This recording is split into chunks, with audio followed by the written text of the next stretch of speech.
Hello guys, welcome to my channel Deepa education जे। आज मैं आपको एनसीएफ 2005 के बारे में बताना चाहती हूँ। तो सबसे पहले हम जानते हैं कि एनसीएफ का फुल फॉर्म क्या होता है। तो नेशनल करिकुलम फ्रेमवर्क 2005 इसका फुल फॉर्म है। आगे हम देखते हैं कि इसका पूर्ण रूप, इसका हिंदी में देख लेते हैं। तो एनसीएफ का पूर्ण रूप होता है राष्ट्रीय पाठचर्या रूपरेखा 2005। कभी कभी आपसे इसका फुल फॉर्म भी पूछ लिया जा सकता है, इसलिए मैंने आपको इसका फुल फॉर्म बता दिया। यह स्वतंत्र भारत का चौथा एनसीएफ है। स्वतंत्र भारत का चौथा एनसीएफ है। इससे पहले 1975, 1988 और 2000 तथा 2005 एनसीएफ आ चुके हैं। तो हमने देखा कि 1975 में, 1988 में, 2000 में और 2005 में एनसीएफ आ चुके हैं। और ये 2005 का एनसीएफ हम लोगों के शिक्षा में देखा जाता है। आगे हम आपको बताते हैं कि एनसीएफ 2005 संरचनावाद यानी करके सीखने पर जोर देता है।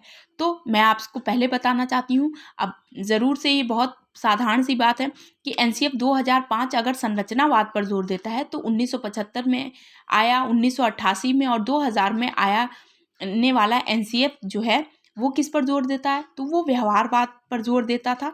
परंतु एनसीएफ 2005 करके सीखने पर जोर देता है। और आज की वर्तमान शिक्षा जो है, जो हमें स्कूल में या विद्यालय में या कॉलेज में दी जा रही है, वो संरचनावाद पर आधारित है। करके सीखने पर जोर दिया जाता है।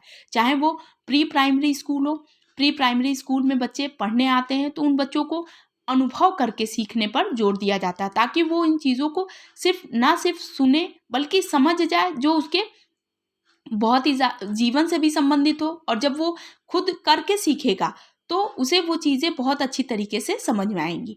आगे हम देखते हैं कि एनसीएफ 2005 की मुख्य प्रेरणा टैगोर के लेख सभ्यता और प्रगति पर आधारित है। ये एनसीएफ का बहुत ही महत्वपूर्ण तथ्य है कि आपसे पूछ लिया जा सकता है कि एनसीएफ 2005 का प्रेरणा कहाँ से संबंधित है। तो रविन्द्रनाथ टैगोर का एक लेख था सभ्यता व प्रगति, उस पर आधारित है। आगे हम देखते हैं कि एनसीएफ 2005 जो संचालित किया गया था, तो इस संचालन समिति के अध्यक्ष थे डॉक्टर यशपाल। तो आपसे पूछे कि एनसीएफ 2005 के संचालन समिति के अध्यक्ष कौन थे, तो डॉक्टर यशपाल समिति के आधार पर ही एनसीएफ 2005 आया।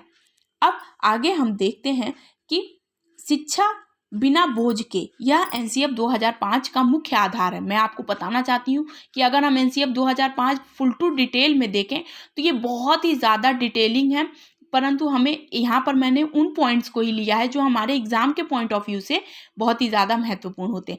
शिक्षा बिना बोझ के, यानी कि अब जो पहले क्या होता था कि बस्ते का वजन बच्चे के वजन के बराबर हो जाता था और कभी कभी उससे ज़्यादा भी। तो इतना वजन लेकर जब बच्चा स्कूल में जाएगा तो शारीरिक तौर पर इतना थक चुका होगा, इतना ज़्यादा टायर्ड हो चुका होगा कि वो पढ़ेगा और उसे क्या समझ में आएगा। इसलिए शिक्षा बिना बोझ के, यह एनसीएफ 2005 का मुख्य आधार है। यानी कि बिना कॉपी, बिना पेंसिल, ये ज़रूरी नहीं कि उसे सारी कॉपी, सारी बुक्स ले आनी है, बल्कि वो करके सीखे और कुछ ऐसे संसाधनों के माध्यम से सीखे कि उसे सीखने के लिए या याद करने के लिए जोर नहीं देना पड़े, बल्कि उसके अनुभव ही उसे सिखाने में इतने सक्षम बना दें कि वो बिल्कुल आराम से उन चीज़ों को सीख सके। एनसीएफ 2005 के 5 आधारभूत तथ्य हैं। ये एनसीएफ क्या समझ लीजिए पूरी तरीके से कि ये एनसीएफ की पूरी रीढ़ है।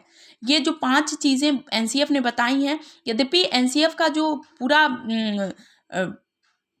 अगर तथ्य की बात करें तो एनसीएफ 2005 में इतने ज़्यादा तथ्य दिए हुए हैं कि उनको एक वीडियो में या 2 वीडियो में बनाना पॉसिबल नहीं है। क्यों? क्योंकि उसमें बहुत सी जानकारियाँ दी गई हैं और शिक्षा को कैसे, किस तरीके से कम्युनिकेट करना है, किस तरीके से पाठ्य से आगामी क्रियाओं को प्रतिपादित करना, उसके बारे में उन लोगों ने, मतलब कोई भी टॉपिक को उन लोगों ने अछूता नहीं रखा है, बल्कि सारे टॉपिक पर अपनी व्यू दिए हैं कि आप एनसीएफ किस तरीके से वर्क करे। तो ये जो 5 आधारभूत तत्व हैं ये बिल्कुल फैक्ट हैं, एनसीएफ के बिल्कुल बेस हैं। तो हम इन बेस को जान जाएंगे तो हम समझ जाएंगे कि एनसीएफ 2005 किस पर जोर देता है। तो सबसे पहला पॉइंट है स्कूली शिक्षा को बाहरी जीवन से जोड़ना। ये सबसे महत्वपूर्ण है कि अगर हम स्कूली शिक्षा को बाहरी जीवन से जोड़ देंगे तो हम उन चीज़ों को समझने में हमें आसानी होगी, शिक्षा थोड़ी सी बोझिल सी नहीं महसूस हो, और थोड़ी सी क्या बिल्कुल भी बोझ सी ना लगे, इसके लिए इस पहला महत्वपूर्ण तथ्य यही दिया कि स्कूली शिक्षा को बाहरी जीवन से जोड़ना। हम कभी कभी प्राथमिक विद्यालय में जाते हैं तो हम देखते हैं कि एक बच्चा जो बिल्कुल पूरी तरीके से थक चुका है, वो जबरदस्ती बिल्कुल क्लासरूम में बैठा हुआ है, उसे कुछ नहीं समझ में आ रहा है लेकिन फिर भी वो बैठा है। यदि उन चीज़ों को जो उसे सिखाया जा रहा है, इसीलिए बताया गया कि यदि कोई बच्चा फेल होता है तो बच्चा नहीं फेल होता है, बल्कि शिक्षक के द्वारा पढ़ाए गए जो कौशल हैं वो फेल होते हैं। तो इसलिए बताया गया कि आप उस शिक्षा को उसके बाहरी जीवन से जोड़ दीजिए। अब उसे कोई ऐसे एग्जाम्पल दे दीजिए जो उसके बाहरी जीवन से संबंधित हो, तो देखिए वो खुद ब खुद उन चीज़ों को बहुत ही जल्दी ऑब्जर्व कर लेगा। दूसरा, इन्होंने बताया कि शिक्षा को रटंत प्रणाली से मुक्त, यानी रोट सिस्टम को इन लोगों ने बिल्कुल जीरो किया। इन्होंने बताया कि हम किसी भी चीज़ को रटेंगे नहीं, बच्चा किसी भी चीज़ को रटे नहीं, बल्कि उन चीज़ों को समझ के प्रयास करे, ताकि वो चीज़ें रट के नहीं बल्कि अनुभव करके सीखे, तो वो खुद ब खुद उन चीज़ों को सीख लेगा। फिर परीक्षा प्रणाली को लचीला बनाया जाए, यानी परीक्षा प्रणाली कुछ ऐसी बहुत ज़्यादा इतनी टफ ना हो कि बच्चा डरने लगे, बल्कि परीक्षा प्रणाली, यदि परीक्षा के समय कोई बच्चा एब्सेंट है तो कारण जाना जाए। अगर कारण जैसे बीमार पड़ गया, एक ऐसी बीमारी हो गई कि वो आने में बिल्कुल इतना भी समर्थ नहीं था कि वो विद्यालय आ सके, तो उसकी बाद में परीक्षा ले ली जाए। तो परीक्षा प्रणाली लचीले बनाए जाने से बालक के अंदर का जो कॉन्फिडेंस होगा वो बिल्डअप होगा।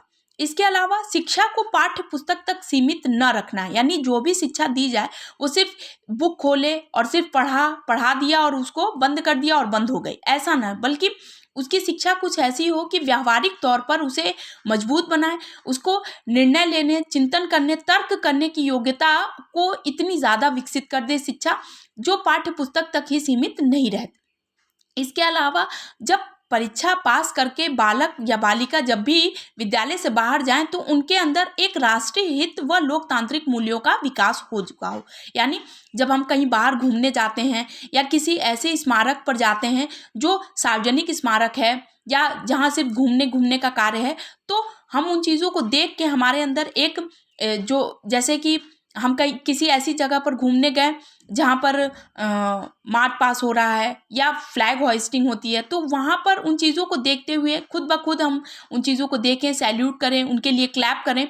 तो ये जो एक लोकतांत्रिक मूल्य होता है हमारे अंदर, अपने देश के प्रति किस तरीके की निष्ठा भावना पैदा हो रही है, ये भी एनसीएफ 2005 इस पर विशेष जोर देता है। तो ये एनसीएफ 2005 के 5 आधारभूत तथ्य हैं जो एनसीएफ के स्तंभ के तरीके से कार्य करते हैं। इसमें से जो 5 पॉइंट है, इनके अलावा एनसीएफ 2005 बहुत से तथ्यों की बात करता है, जैसे शिक्षा बिना बोझ के, और जो कक्षा में अगर बिल्कुल सन्नाटा है तो वो शिक्षा जो है वो शिक्षा है ही नहीं। क्लासरूम में अगर बिल्कुल टीचर बिल्कुल शांत है, बच्चे बिल्कुल शांत हैं, तो ये शिक्षा कोई अच्छी शिक्षा नहीं है। इस तरीके के बहुत से तथ्य एनसीएफ 2005 में दिए गए हैं, परंतु ये 5 महत्वपूर्ण तथ्य हैं। इनके अलावा मैं आपको कुछ अन्य महत्वपूर्ण तथ्य जो एनसीएफ 2005 के हैं बताती हूँ। सबसे पहले कि प्राथमिक स्तर पर शिक्षा का माध्यम मातृभाषा होनी चाहिए, यानी जब बच्चा प्राइमरी लेवल में एडमिशन लेने आ रहा है तो उसे स्कूल में आते ही, क्लास में एडमिशन लेते ही उसकी शिक्षा का माध्यम मातृभाषा हो, यानी जो वो अपनी माँ से सीख कर आया है, जो वो अपने परिवार, मातृभाषा यानी जो उसकी माँ से उसने सीखी है, जो भाषा को जो सीखा है और अपने परिवार में जो सीखा है, उस माध्यम में, उसकी मातृभाषा के माध्यम से उसकी शिक्षा दी जाए। द्वितीय भाषा अंग्रेजी हो, जो अंतर्राष्ट्रीय स्तर के लिए भी और अंतर्राष्ट्रीय ज्ञान के लिए भी ज़रूरी है। विद्यार्थी की रुचि को वरीयता दी जाए, कोई भी ज्ञान उसके अनुभव से जोड़कर पढ़ाया जाए, यानी विद्यार्थी की रुचि किस में है, उसकी रुचि को वरीयता दी जाए। क्लास में जो बच्चे बैठे हैं तो बिना उनकी रुचि नहीं है, उसमें इंटरेस्ट नहीं है और बच्चा फिर भी पढ़ रहा है, तो ये कोई अच्छी शिक्षा नहीं है। विद्यार्थी करके सीखे, अनुभव से सीखे, इस पर जोर दिया गया। परीक्षा प्रणाली स्वकेंद्र हो, यानी कभी कभी बच्चे ऐसा होता है कि दूसरे जगह विद्यालय में परीक्षा देने जाने से ही डर जाते हैं, तो इस स्वकेंद्र हो। परीक्षा प्रणाली लचीली हो, यानी इतनी फ्लेक्सिबिलिटी हो कि अगर कोई एब्सेंट हो गया तो उसके बाद में उसके अन्य गुणों के आधार पर उसे अंक दिए जाएं या कुछ उसके बाद में परीक्षा ली जाए।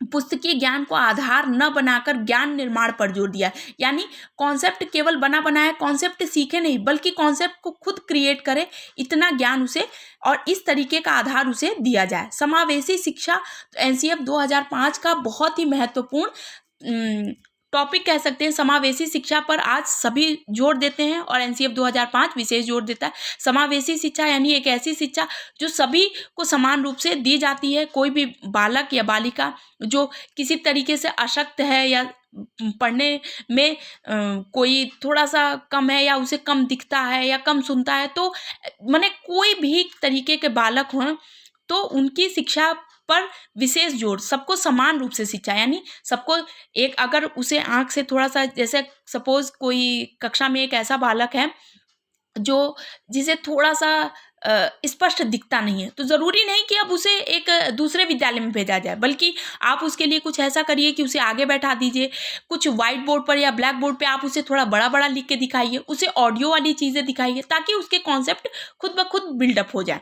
इसके अलावा पर्यावरण शिक्षण को विशेष महत्व एनसीएफ 2005 देता है। ये तो बहुत कम तथ्य हैं जो एनसीएफ 5 के बारे में मैंने लिखवाए हैं। अगर देखा जाए तो एनसीएफ पूरी बहुत ही ज़्यादा जानकारी देता है, लेकिन यहाँ पर जो मैंने तथ्य लिए हैं वो हमारे एग्ज़ाम के पॉइंट ऑफ व्यू से बहुत ही ज़्यादा महत्वपूर्ण होते हैं।